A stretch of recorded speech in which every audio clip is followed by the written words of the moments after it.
ప్రతిరోజు కొత్త తెలుగు నీతి కథల కోసం ఇప్పుడే సబ్స్క్రైబ్ చేయండి. మా కుటుంబంలో చేరండి. గోల్డెన్ స్టోరీస్ బుక్ ను సబ్స్క్రైబ్ చేయండి. బెల్ ఐకాన్ నొక్కి ప్రతి కొత్త కథను ముందుగా చూడండి. కథ నచ్చితే లైక్, షేర్, సబ్స్క్రైబ్ చేయడం మర్చిపోవద్దు. ఉదయాన్నే అప్పారావు ఇంటి ముందు అరుగు మీద ఈగలు తోలుకుంటూ గాఢ నిద్రలో ఉన్నాడు. లక్ష్మి కోపంగా చెంబు పట్టుకొని వచ్చి ఆయనను నిద్రలేపుతుంది. ఏమండి, అసలు మీకు ఏమైనా బాధ్యత ఉందా? పొద్దున్నే సూర్యుడు నెత్తి మీదకు వచ్చినా ఇంకా అరుగు మీద పడి నిద్రపోతున్నారు. పొలానికి వెళ్ళి ఏమైనా పని పాట చేస్తే కదా 4 పైసలు వచ్చి మన కడుపు నిండేది. పొద్దున్నుంచి నేను కష్టపడుతుంటే మీకు మాత్రం నిద్ర ఒకటే ధ్యాస అయిపోయింది. అబ్బబ్బా, ఏం లేపావే లక్ష్మి? ఆకాశం నుండి సూర్యుడు కిందకి దిగివచ్చి నా నోట్లేకి వేడి వేడి అట్ల తద్దెలు పాయసం వడ్డిస్తున్నట్లు ఎంత చక్కటి కల వస్తుందో తెలుసా? ఆ కల పూర్తయ్యే సమయానికి వచ్చి నన్ను లేపి నా పొట్ట కొట్టావు కదా. అయినా రోజూ కష్టపడితే ఒళ్ళు అరిగిపోతుంది లక్ష్మి. అదే కాస్త తెలివితో ఆలోచిస్తే కష్టం లేకుండా ఉచితంగా కడుపు నింపుకోవచ్చు. ఇంతలో పొరుగింటి రంగయ్య ప్రహరీ గోడ మీద నుంచి చూస్తూ అప్పారావుతో మాట్లాడటం మొదలుపెట్టాడు. ఏంటి అప్పారావు బావా, ఉదయాన్నే వదిన గారితో ఉచితంగా వేడి వేడి క్లాస్ పీకించుకుంటున్నావా? అయినా నీకు అసలు విషయం తెలీదనుకుంటా. ఈరోజు మన ఊరి సుబ్బయ్య గారి ఇంట్లో పెద్ద కార్యం జరుగుతోంది. రకరకాల పిండి వంటలు, గుమగుమలాడే పప్పు, నెయ్యి, పరమానంతో విందు భోజనం ఏర్పాటు చేశారు. నీలాంటి తిండిబోతుకి ఇది కదా అసలైన పండుగ. ఏంటది రంగయ్య, నువ్వు చెప్పేది నిజమేనా?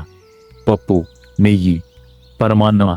వింటూ ఉంటేనే నా నోట్లో లాలాజలం ఊరిపోతోందిరా. ఈరోజు ఎలాగైనా ఆ సుబ్బయ్య ఇంట్లో వాలాల్సిందే. కానీ ఆయన మనల్ని పిలవలేదు కదా, మరి లోపలికి ఎలా వెళ్ళడం అంటావు? అదే కదా అసలైన చిక్కు బావా.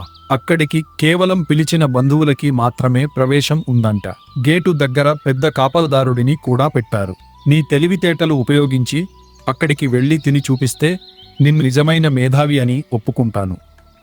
అటువైపు అడుగు కూడా వేయకండి. ఏమండి, పిలవని పేరంటానికి వెళ్ళి కష్టపడకుండా పరుల ఇంటిలో ఉచితంగా తినడం మన గౌరవానికి మంచిది కాదు.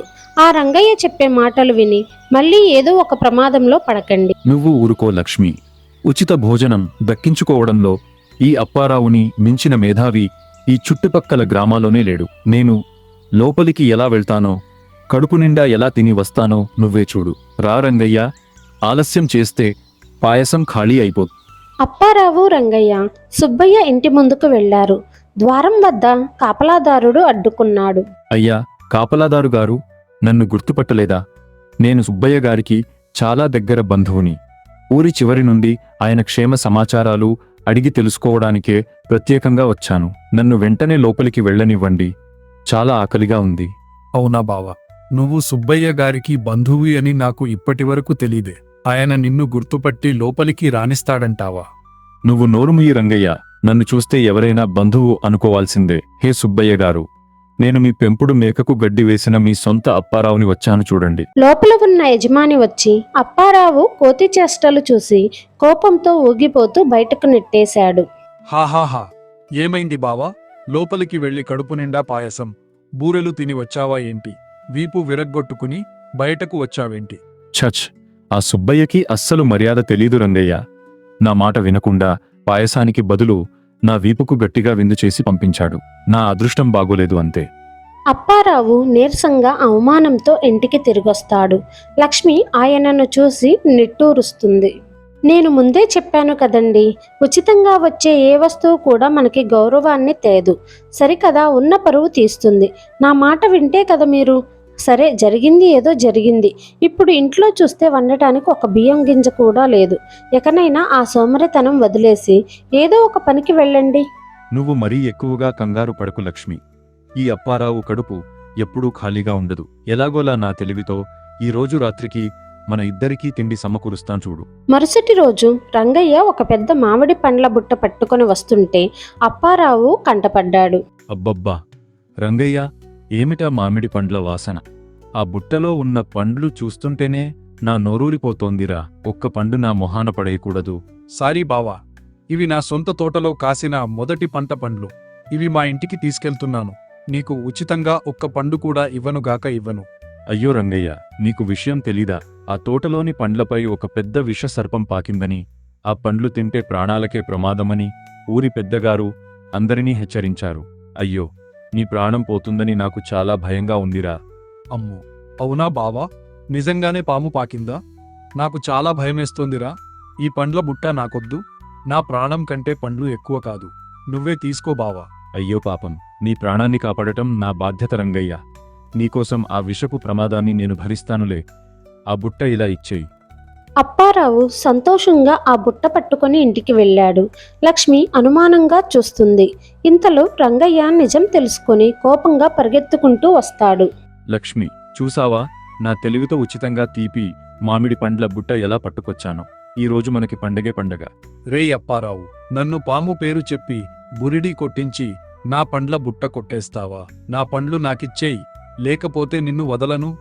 రంగయ్య గారు, ఆయన చేసిన పనికి నన్ను క్షమించండి. ఇదిగోండి మీ పండ్ల బుట్ట, తీసుకువెళ్ళండి.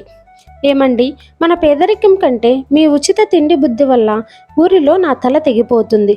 కష్టపడి సంపాదించి తినడంలో ఉండే గౌరవం, రుచి ఏంటో ఇప్పటికైనా తెలుసుకోండి. సర్లే లక్ష్మి, నన్ను అంత మాట అనకు. ఆకలి తాళలేక అలా చేశాను. రేపటి నుండి ఖచ్చితంగా ఏదో ఒక పని వెతుక్కుంటాను.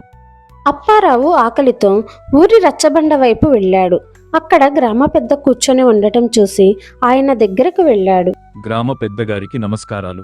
నేను మన ఊరి సంక్షేమం కోసం ఊళ్ళో అందరికీ మంచి జరగాలని ఒక గొప్ప నిరాహార వ్రతం ప్రారంభించాను. ఆ వ్రతం పూర్తి కావడానికి మీ ఇంటి నుండి మంచి భోజనం సహాయం కావాలి స్వామి. అయ్యగారు, ఆయన చెప్పే మాటలన్నీ పచ్చి అబద్ధాలు. ఇంట్లో వండటానికి బియ్యం లేకపోయినా ఊరంతా తిరిగి ఉచితంగా తిండి తినటానికి ప్రతి ఒక్కరి దగ్గర నాటకాలు ఆడుతున్నారు. ఆయన సోమరితనాన్ని మీరే అరికట్టాలి అయ్యగారు.